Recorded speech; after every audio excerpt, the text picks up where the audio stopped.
برنامه رو با یک سوال شخصی از آقای دکتر شروع میکنم. برو بینی. آقای دکتر، فرق شما با گل چیه؟ والا شکست نفسی ذاتی اجازه نمیده که جواب تو درست و درمون بدم، ولی خب رفقا معمولا تفاوتی نمیبینن.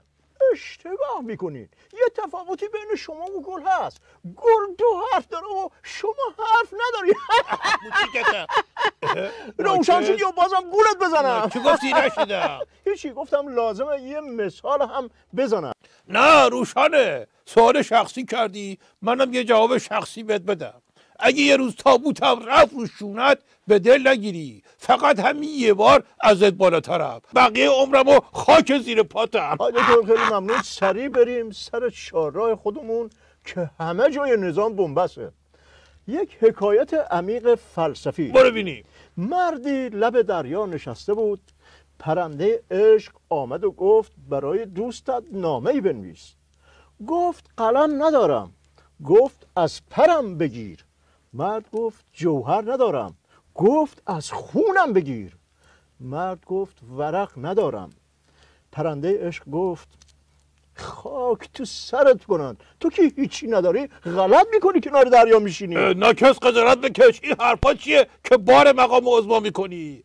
همه فهمیدن که ضعیف گی آوردی، داری میگی که هیچی نداره، بی خودی نباید افه بیاد، غلط میکنه افه بیاد. اختیار دارین آقای دکتر. ضعیف چیه؟ خود مقام عظما با پیشینه راستگویی اثبات شدهشون تاکید کردن که ما بنبست نداریم. پشتش هم دکتر روحانی شاخص محقق کردن وعده هاشون اعلام کردن. البته با ترس و لرز گفتن که ما مستحکمتر از همیشه هستیم. فقط یه سوالی برای خودم پیش اومد. ما که اینقدر مستحکمیم، چه نیازی که توی یه هفته از مقام عظما تا رئیس جمهور تا همه جمعه و جماعت و به قول معروف اره و اوره اینقدر قسم و آیه بخورن آقای دکتر؟ وزن برداری کردی تا حالا؟ من مجری برنامه استراتژی نظام هستم. همین فشاری که این برنامه رو دوشم میذاره برای 7 پشتم بسه. وزنه کجا بود آقای دکتر؟ خب محکم بشی، گوش کن ببین که داستان چیه. وزنه زیادی که بزنی فقط این نیست که توش میمونی، میافته رود له و لوردت میکنه.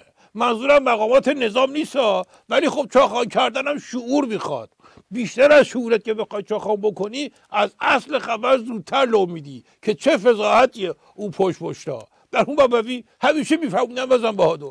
عرض میکردم بله، میفهموندن که مشتریه تو رستوران به غذا شک کرد، گارسونه رو صدا کرد، گفت تو مطمئنی این گوشت گاوه؟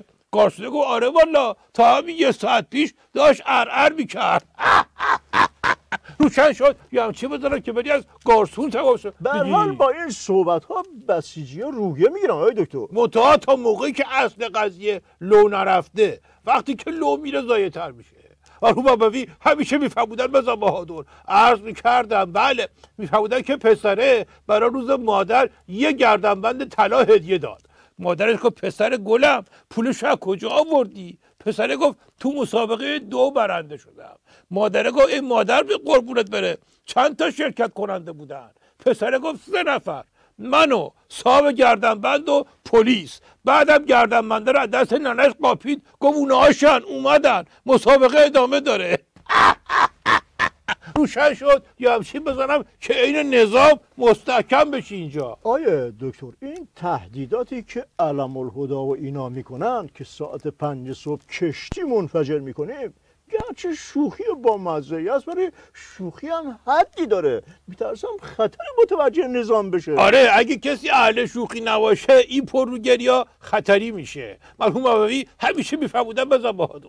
عرض میکردم بله، میفهمودن باباه چک و خوابون تو گوش پسره که بچه پر رو بود گفت چکو اینجا نباید بخوابونی، باید تو بانک بخوابونی. همچین که اومد نیششو باز کنه و گل شوخی رو بچینه، اون بزرگوار چک دوم یه طوری خوابون که نیش بسته شد، گل شوخی هم پرپر شد، دیگه هم تا دنیاست چک و چک و قاطی نمیکنه. آیه دکتر، این ویروس مشنگی که تو نظام اومده، آخه عراقچی هم گفته از داستان برجام و تحریم و اینا میشه نتیجه گرفت که دوران افول استکباره. نه مصری نیست، این عراقچی از اول اختلال حواسشو داشت. میگفتش که تحریم بکنن خودشون بیشتر ضرر میکنن. مرحوم بابوی همیشه میفهمودن بزن بهادر، عرض کردم بله، میفهمودن تو دعوا طرف مقابل با یه سنگ بزرگ به یارو حمله کرد، اینا با خیال راحت گفت سنگ بزرگ علامت نزدنه، نمیزنه. طرف هم همچین زد که غیر از خود مشنگه که به رحمت ایزدی پیوست، من و تو هم دیگه یادمون نره که با طناب ضرب المثل نریم تو چاه. آی دکتر، تاکتیک برگزاری تظاهرات 13 آبان امسال هم چشممو گرفت. کدوم یکی؟ این چشممو. نه بابا، میخوام بگم کدوم یکی تاکتیک. آها، همین که مدرسه ها رو تعطیل نکردیم، چون مدرسه که تعطیل بود فلک هم نمیتونه دانش آموزا رو بیاره راهپیمایی. مدرسه ها رو باز گذاشتیم، دانش آموزا هم مجبور شدن برن سر کلاس. بعد زنگ استکبار ستیزه اعلام کردیم، همه کتباسه سوار اتوبوس یلا راهپیمایی. البته تلافیشو تو راهپیمایی در آوردن، شعارایی دادن که چشمت روز بعد نبینه.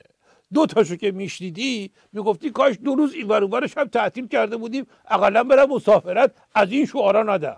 مرحوم بابوی همیشه میفرمودن بزن بهادر، عرض میکردم بله، میفرمودن که شهرداری دیوار رو رنگ کرده بود، گوشش با خط خوش نوشته بود لطفا روی این دیوار چیزی ننویسید. فردا صبحش هم یکی با اسپری بزرگ روش نوشت چشم شما جون بخواه.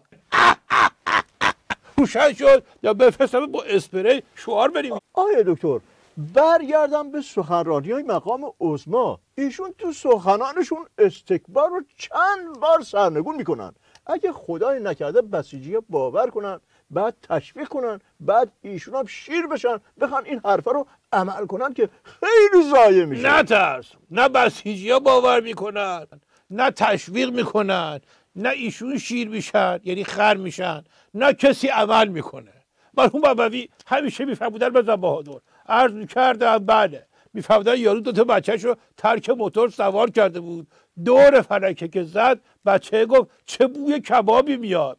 اینا لوتیگریش گل کرد، گفت جهنم ضرر، آتیش میزنم به مالم، گور بابای بنزین، یه دور دیگه هم دور فلکه میچرخیم. آیا دکتر، شما واقعا استراتژیست نظام مگه نیستین؟ خجالت نمیکشین؟ بیشتی بابا خجالت تو بکش که اول کار مقام عظما رو نشوندی لب ساحل، از چه دهن